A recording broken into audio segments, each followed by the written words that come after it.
Well, good morning. Thank you guys for being here. I thought about wearing a pink shirt this morning, celebrate Barbie movie coming out. But I have a hard time finding clothes that fit me. I got a weird shape.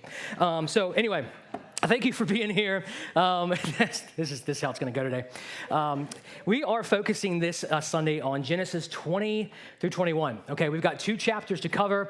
I'm going to kind of summarize one and kind of place some commentary into that, and then we're kind of dive deeper into chapter 21. Before so, I've got a fun little story for you. One beautiful morning, an atheist was walking through the forest, admiring nature's surroundings. He looked up and saw the trees swaying in the wind high above him and smiled. He saw the river glisten and the sun twinkle like a newborn star, and it made him warm inside.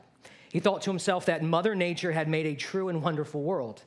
The atheist had walked a little further down the track he had taken when suddenly a bear jumped out of the bushes only a few yards ahead of him and started growling, looking hungry, and ran quickly towards him.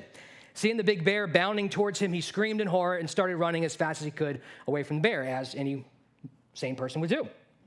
Knowing that the bear would catch up to him and he had no chance, the atheist soon ran out of breath and in a few paces fell to the ground. As the bear's shadow fell upon his face and his paws came down upon his chest, the atheist screamed, "Oh, help me, God!" Suddenly, the trees that he so much admired stopped swaying. The river he loved suddenly stopped flowing, and the sky opened up and a voice began to speak, "I am God, and even though you don't believe in me, I am here for every being on this earth." The atheist felt relieved a little bit and asked God, "I'm sort of in this situation, obviously. I'm only asking if you can help me get out of it." God thought for a moment and said, "I will give you one request to help you, and that is all. You may proceed with this request." The atheist thought upon this request for a moment and then spoke to God, "Well, I don't really want to become a religious person, so I wish the bear would become religious himself." So God spoke, "So be it done." Suddenly the sky closed up, the river turned back into its flowing glory, the trees began to sway again. The bear clapped his paws together and said, "Thank you, God, for this meal I'm about to receive." That's what you get. Now, this isn't to poke fun of atheism at all. You know, atheist is someone who does not believe that there's a God, and they've got their evidence for that. That's something that they believe in. That's a worldview. It's not poking at fun of that. It's what you see here is when confronted by God, the atheist does not acknowledge him, nor does he expect the answer he receives. Despite the assumptions of the atheist belief system, there was an element of faith there, albeit a faith that didn't really have very solid footing. The atheist still wanted to control the end result. So how many times in life have we wanted to have faith in God? We want him to come to our rescue, but it's on our terms. That's not the definition of faith. When you place your faith in God, it is just all on him. You cannot control how God is going to work in your life. You can't do that when you put your trust in him. And so how about us this morning? Why does our faith operate like a swinging pendulum, shifting back and forth from reliance on God and then reliance on ourselves? So this morning, we're going to look at a few things from a different perspective. We are well aware that humanity's faith in God is shaky and inconsistent. We've been seeing this throughout the book of Genesis. But how does God react to this? So here's the question that we're going to answer throughout this passage is, how does God respond when our faith wavers? When we think we've blown it, when we were good one day and then the next day it was complete opposite, and if someone were to see you, they think, this person follows Jesus? Yeah, I don't think so. But how does God respond when our faith wavers? So let's turn to Genesis chapter 20. Genesis chapter 20. If you don't have a Bible, there's a black one in front of you, the seat back, or underneath your chair in the front row. And we're going to turn to Genesis chapter 20. That's page 15 in your Bible. Give you guys a chance to head over there. So what we're going to do here in Genesis 20 is I'm actually going to read through it, and I'm going to be pausing a couple places to kind of point out some things and then kind of show the emphasis of that, because there's a nice bridge into chapter 21, okay? So that's kind of the anticipation here. So let's go. Verse 1 through 2 of Genesis 20. From there, Abraham traveled to the region of the Negev and settled between Kadesh and Shur. While he was staying in Gerar, Abraham said about his wife Sarah, "She is my sister." Does that ring a bell? So King Abimelech of Gerar had Sarah brought to him. So this is after the incidents in chapter 20, Sodom and Gomorrah. Abraham and Sarah come to Gerar after the destruction of Sodom and Gomorrah and fell into the same lie. If we remember, I think it was chapter 14, maybe it was a little earlier, where they did the same thing. Abraham was afraid for his own life. So he gave his wife and said it was my sister, and then stuff happened after that. So we see the same thing happening here in these first two verses, and we'll dive in a little further, but just that's what's happening here is they've gone to a new place. Abimelech is actually more of a title than a real name, kind of like how Pharaoh was.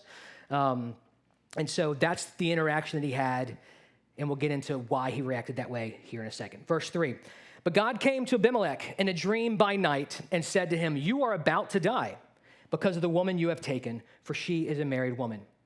Now Abimelech had not approached her, so he said, Lord, would you destroy a nation even though it is innocent? Didn't he himself say to me, she is my sister? And she herself said, he is my brother. I did this with a clear conscience and clean hands. Then God said to him in a dream, the same dream, yes, I know that you did this with a clear conscience. I have also kept you from sinning against me. Therefore, I have not let you touch her. Now return the man's wife, for he is a prophet, and he will pray for you, and you will live. But if you do not return her, know that you will certainly die, you and all who are yours. So early in the morning, Abimelech got up, called all his servants together, and personally told them all these things. And the men were pretty terrified. So what we see here is God warns Abimelech in a dream about Sarah. He had no clue. Now, this is not excusing what Abimelech and what those different nations do when new people come in taking people's wives and sisters. That's not the point here. We're not excusing that at all. But here we see that God is protecting Abimelech and Sarah and potentially Isaac. And we'll get to that here in a moment. Verse 9, then Abimelech called Abraham in and said to him, what have you done to us? Like, how did I sin against you that you have brought such enormous guilt on me and my kingdom? You have done things to me that should never be done. Abimelech also asked Abraham, what made you do this? Abraham replied, I thought there was absolutely no fear of God in this place. They will kill me because of my wife.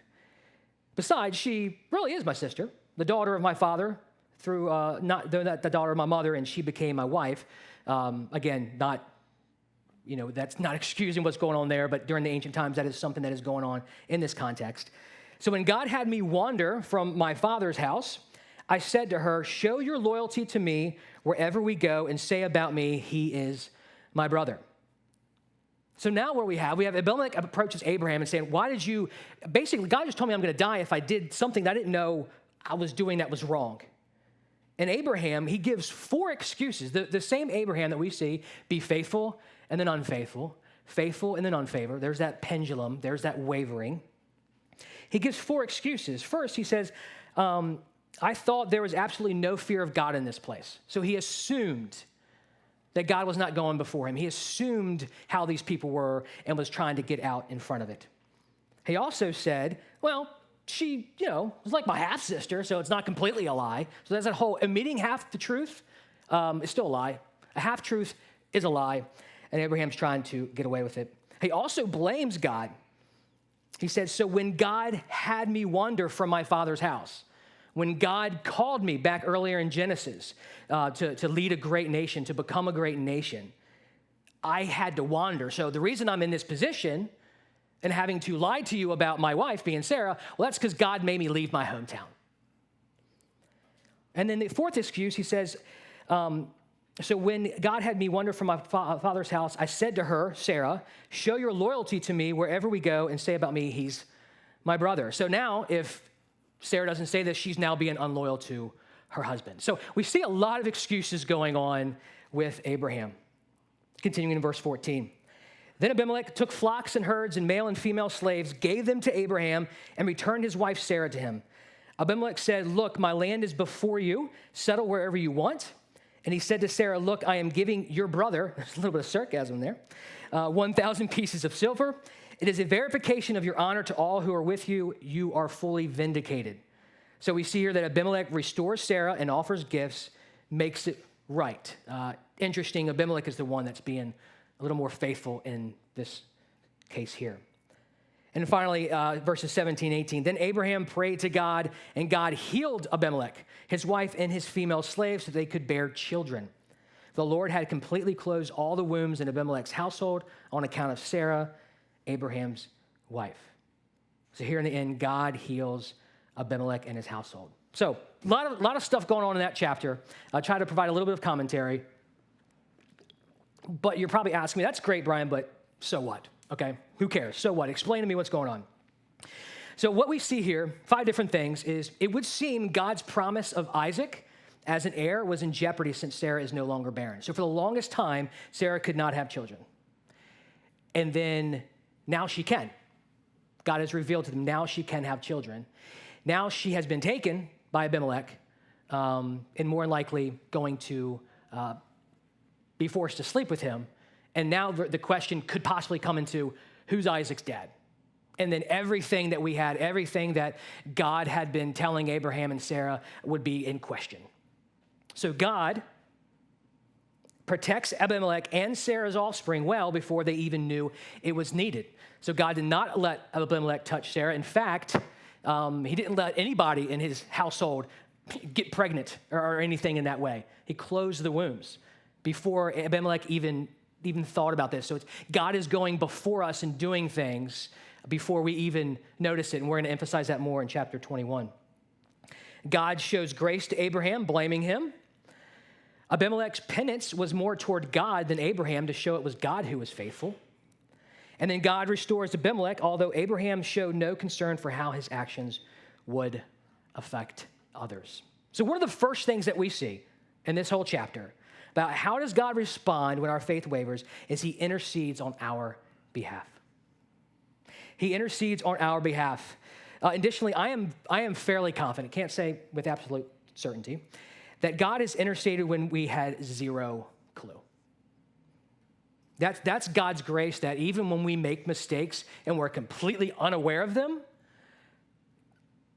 God is protecting us. I'd like to submit that God is at work way more often than we give him credit for. This isn't to say when something expected doesn't go as planned that God's hand was directly involved. And so there's a lot of different schools of thought on exactly how God is involved in our lives. We don't always know, but it's not one of those instances where every time you throw a ball up in the air and gravity takes effect, that God's like catching the ball and then lowering it down to the ground. All right, God puts these things in motion. He controls them. He can intervene. I'd like to say a miracle is when God does break through those laws that he has established in regard to how the natural world works. But it doesn't work like this. So I'm a big Pittsburgh Steelers fan. You can say woo here in the front. Yeah, okay. We've had conversations about that. Even though I grew up in Baltimore, that's kind of weird. So when I was in youth group, I was talking to, I forget what it was, one of my friends. I said something to her that wasn't very kind. And I saw her reaction. And my immediate thought was, oh my gosh, Steelers are going to come down to a field goal. And God's going to move it because of the way I talked to Aaron. I'm in trouble. I thought that's how God actually worked. You got to be careful with that, because then you start coming across as this person who, says, oh, this happened to your life because you sinned. We see that in the book of Job. When God took everything from him, they're saying, oh, this happened to you because of something else. No, we cannot say that. There are natural things that happen in our life. When God, says, when we practice wisdom or when we don't practice wisdom, you will die. You don't take care of yourself.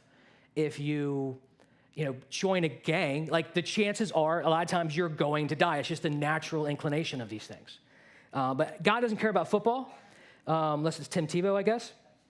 And so, but anyway, I always distract myself like this. It's just, God works within a system he created to accomplish what's best for us, but more importantly, what will reveal further glory about himself. In fact, here's the neat thing about what God does. Abraham was called a prophet by God in this passage. Although Abraham was the accessory to Abimelech's brush with adultery, God then told Abimelech to go to Abraham because he's going to pray on behalf of you. Have you ever had instances in your life where God gave you an opportunity to right something that you actually wronged? You were the one that was an accessory to something, and now he's going to bless you and give you an opportunity of being a part of initiating that reconciliation. Life is messy. There's a lot of gray areas, I believe. One day we're going to find out when we get to heaven where we messed up, where we were faithful, where we're like, man, oh yeah, I completely, missed that one. But God's grace is so sufficient to cover the things that we aren't even aware of because of our ignorance, because of our finiteness. And the second thing I wanted to focus on here is we see that God protects those affected by our lack of faith. God protects those affected by our lack of faith. Has there been times in your life where you have lacked faith? And again, lacking faith means basically doing something on your own terms because you don't trust God will handle it. And then you see the domino effect of that. Your lack of faith affects others. There's someone else in this story that God is looking out for. It's Abimelech. He appeared to him in a dream, prevented him from touching Sarah, affirmed his innocence, had Abraham pray on his behalf, and healed him and his household. And he used Abraham to do that, the very person that put Abimelech in this situation. So honestly, that's humbling. It's also encouraging that if you're going through something right now in your life where you're like, I blew it, and I've seen this trail of just destruction behind me, you go to God, you confess that to him. He's going to make you a part of that redemptive story. Let him do that. It brings so much joy. You sometimes have this shame and you don't want to do that, but God turns shame into something wonderful. But you got to take that step of faith. I don't do it as much anymore, and maybe I should. I would pray in the morning, Lord, help me not to be a jerk today. Help me not to stare longer than I should. Help me not to look at that person a weird way because, I don't know, they just do things differently. Help me not to be the default version of myself. Because we don't want our lack of faith to destroy others around us. And I'm sure we're all sitting here going like, yeah, I'm thinking of one right now. But there's redemption in that. And we see that here in Genesis 21. So moving on in our story. Genesis 21, where Isaac enters the scene and the real drama starts. The plot thickens. All right. Chapter 21. I don't know what that's from. The Lord kept his word and did for Sarah exactly what he had promised. She became pregnant, and she gave birth to a son for Abraham in his old age. This happened at just the time God had said it would, and Abraham named their son Isaac. 8 days after Isaac was born, Abraham circumcised him as God had commanded. Abraham was 100 years old when Isaac was born. And Sarah declared, God has brought me laughter. All who hear about this will laugh with me. Who would have said to Abraham that Sarah would nurse a baby? Yet I have given Abraham a son in his old age. So 25 years following God's promise that Abraham would be the father of a great nation, the once barren Sarah gives birth to a son. Now, there's three interesting things I want to point out here in this section of Scripture. Number one, the Lord kept his promise. 25 years. How often do we think God has promised something to us, or we've gotten this confirmation from the Spirit one way or another, and we have to wait 2 days, and we're just like, oh, God's not going to do it. No, I'm not saying wait 25 days. And until you've done that, don't come whining to me. I'm not trying to say that at all, but 25 years, that's a significant amount of time. So God, the Lord kept his promise. Second is, this happened at just the time God said, in the right timing. That is the hardest thing that I'm coming to grasp with, is like the timing. For me, when growing up, my dad's like, hey, I'll be home soon. I was like, well, what's that mean? When someone says, I'll be there in a couple minutes. A couple is 2. Have you ever seen a couple? A dating couple? It's 2. A couple minutes is 2 minutes. I'm pretty literal. It frustrates a lot of people in my life, and I apologize. But very specific on time. So soon, I'm just around the corner. I'm like, you're getting in your car. You're not around the corner. So people talk differently. But for us, we think we know the appropriate timing of when God should work. We do. And we can be frustrated when it doesn't work out the way we want it to. That's okay. Being frustrated is okay.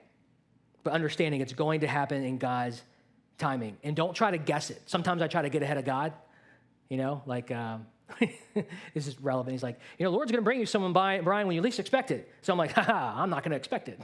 And then it'll happen. But it's like, no, I'm expecting it by saying I'm not going to expect it. You can't get ahead of God.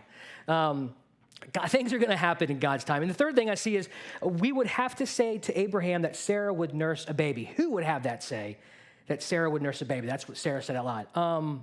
God did. God said it. God said it. So what should we expect when God says something? It'll come to fruition.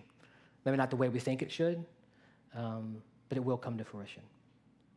So what we find here, the third thing that we find in how God responds when our faith wavers is God stays central in our story.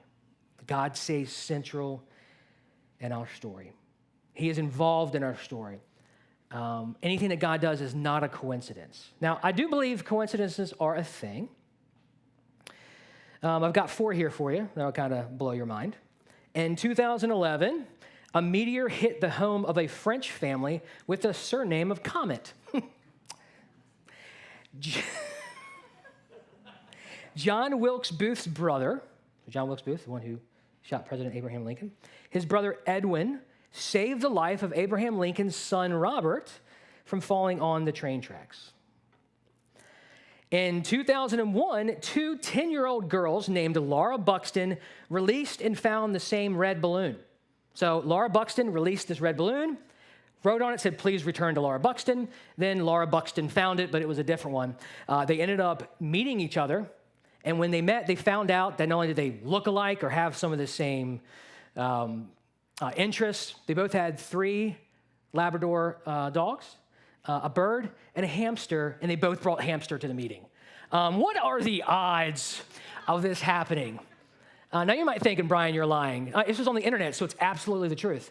And then finally, Finnair, Flight 666, flew from Copenhagen to Helsinki, whose airport code is HEL.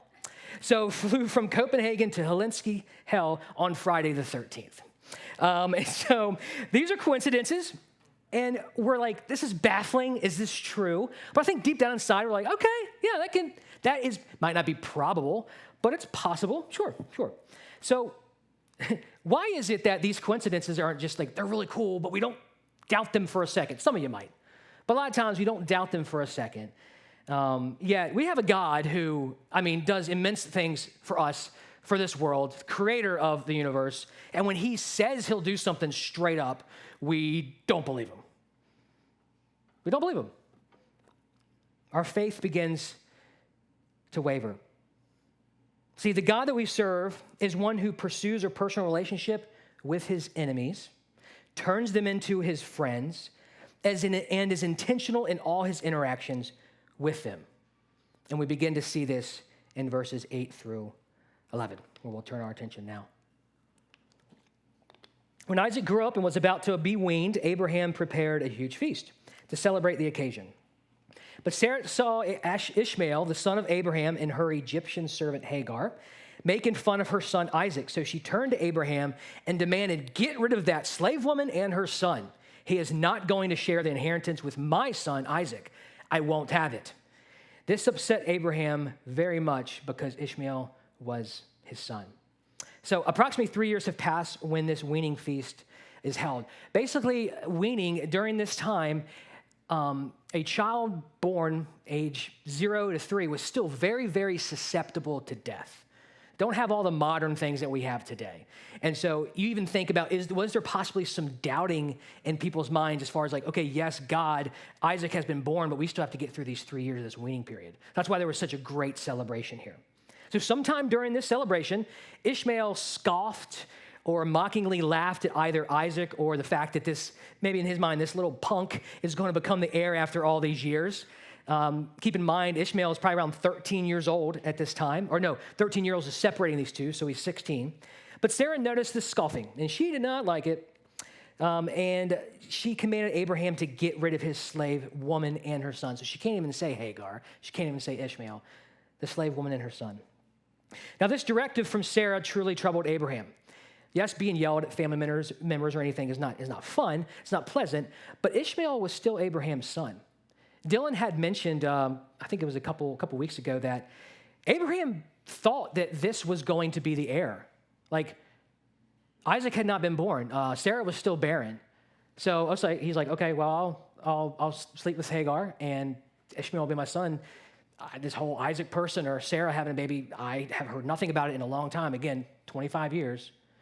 Not 25 years, not since the announcement, but more or less like since God called Abraham. And so he very well thinks Ishmael is going to be this heir. Now he knows it's not. He still created this bond between them.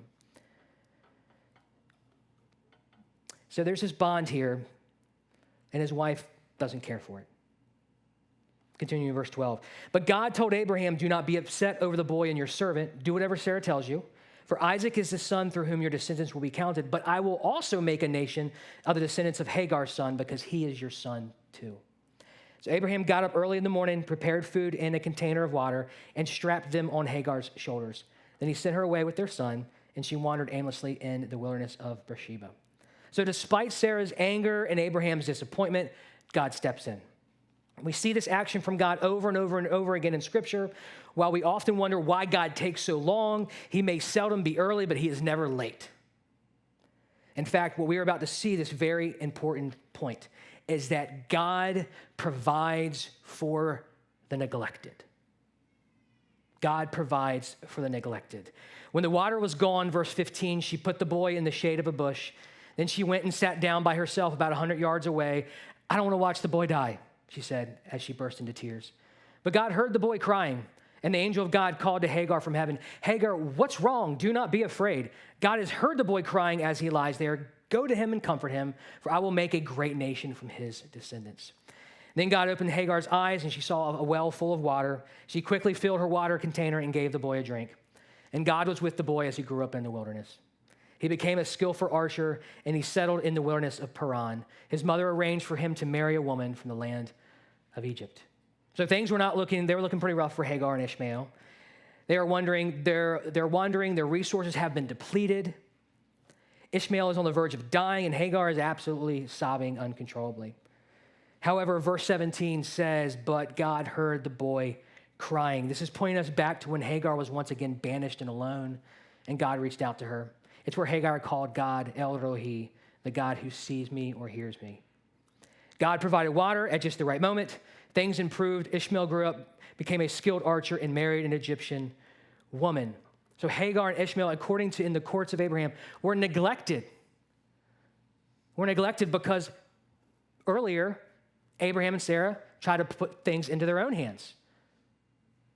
So we see this byproduct of Hagar and Ishmael, and like they don't deserve this. What's their part in this story? But God takes care of the neglected. And at this certain level of encouragement, but also some humility, is like if you had a moment in your life where your lack of faith, when it wavered, affected someone else, make it right, but understand that you might have forgotten those people you affected, but God hasn't. And you can rest in that. It's humbling, but you can rest in that.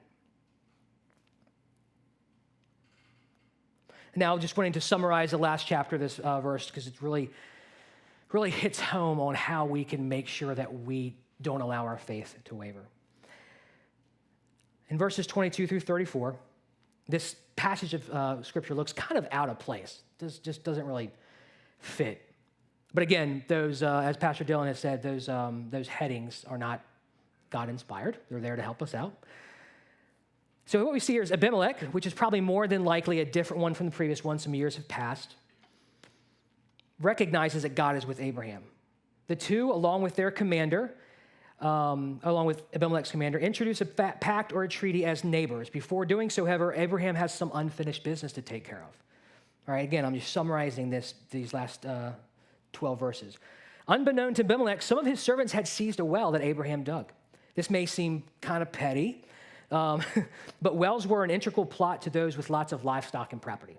If you don't have water nearby, everything is going to die. It's basically the life source for all who dwell. So seeing as this was the first time Abimelech was hearing of this incident, Abraham showed grace and gave him some of his animals as a treaty. Abraham then went further and gave him 7 female lambs as sort of a compensation for losing the well. After settling things with Abimelech and his commander, Abraham planted a tamarisk tree at Beersheba, the place where he and Abimelech made their treaty, meaning well of the oath. So there are two things to observe here. Beersheba is a significant location in Israel's history. Isaac dug this well again and built an altar. In Genesis 26. Abraham's grandson Jacob, which we'll eventually get to, stopped in Beersheba as he left the promised land. Samuel's sons were judges in Beersheba. King Saul fortified Beersheba during his battles, and the prophet Elijah found refuge in Beersheba when Jezebel ordered him killed. Beersheba is where Abraham worshiped the Lord, calling him everlasting God, or better yet, enduring God. I'm making a distinction there because everlasting points to God being eternal. No beginning, no end. Enduring God means he endures with us despite what we do. It's that patience, it's that longevity. He is patient over his people. And the second thing is he plants a tamarisk tree, which takes a long time to grow. So basically what this is a remembrance, this is a token of Abraham saying, everything that you've done here, despite my lack of faith, this tree is going to take forever to grow because I know this is going to be the land that you have given us, and I'm going to be able to be here and watch this tree grow, and it's going to be a constant reminder. So ultimately, how does God respond when our faith wavers? We've seen he protects other people who have been affected. He protects the neglected.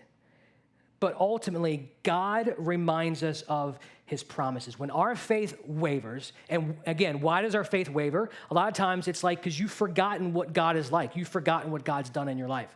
That's why your faith wavers. So when it does, God reminds us of his promises. To get real personal, real quick, I was commissioned to teach at a Christian university in South Korea. This is probably 2009. So I was living in Oklahoma with my brother, and then I came back here to get some stuff, and then I went back to Maryland because we had some paperwork we had to get figured out. And so I was there waiting for about a month to ship out.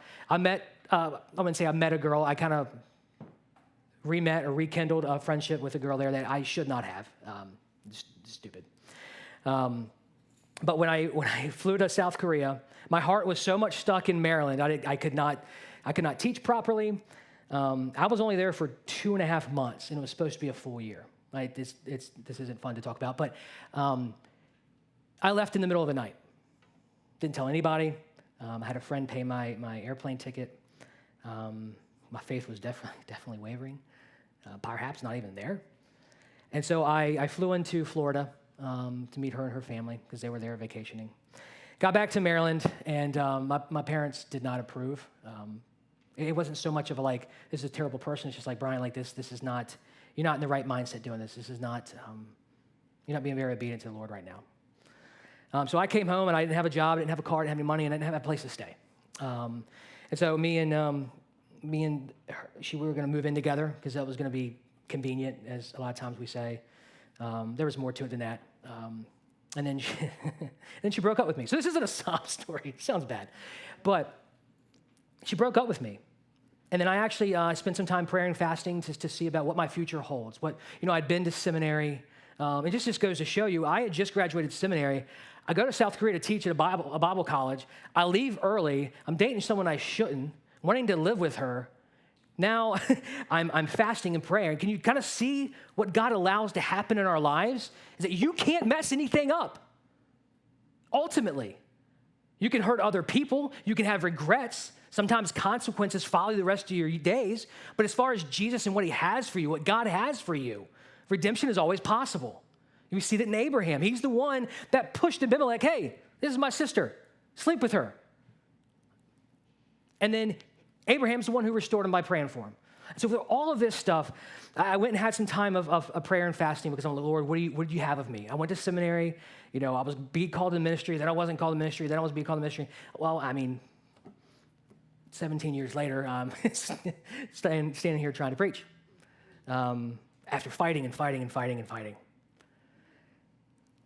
It wasn't 25 years, 15. But that was my own doing. That was my own doing, being obedient. And when I had rightfully just talked to my parents and really just shared with them, just repenting, sorry that because this family went to my dad's church. He was a pastor, so imagine this position this puts him in. I wasn't thinking about that. I was thinking about me. And that Christmas, I still have it to this day. My father found this nice golden compass, and he gave it to me for Christmas. And he inscribed Isaiah 30:21 on it when it says, whether you go to the right or whether you go to the left, always hear that voice behind you saying, this is the way, walk in it. And the reason the compass is so important is because the compass always what? It always points due north. And so as long as I was always focused on what God would have, it seems a little cheesy. North, God, yeah. Like God lives in the North Pole. But see, it does. So when I talk about my personal stories and I get uncomfortable, I crack jokes, just so you know. But it's inscribed, and it's just this token that I have to remind me of not so much, Brian, don't mess up again. It's not a focus on me. It's like, look where you were, and look where God brought you and all the people you have impacted along the way. Whether you felt justified or treated unfairly, how did you make it through when your faith wavered? Did God show up at the right moment, or was it not until later that you saw how he was involved? I want to encourage you to perhaps make it a habit of signifying moments when God came through in your life with maybe a token or a journal entry. In fact, Scripture, as the band comes up on the stage, Scripture is riddled with memories and memorials of how God moved, most notably the manger, the cross, and the empty tomb. These are the tokens that God has left us with.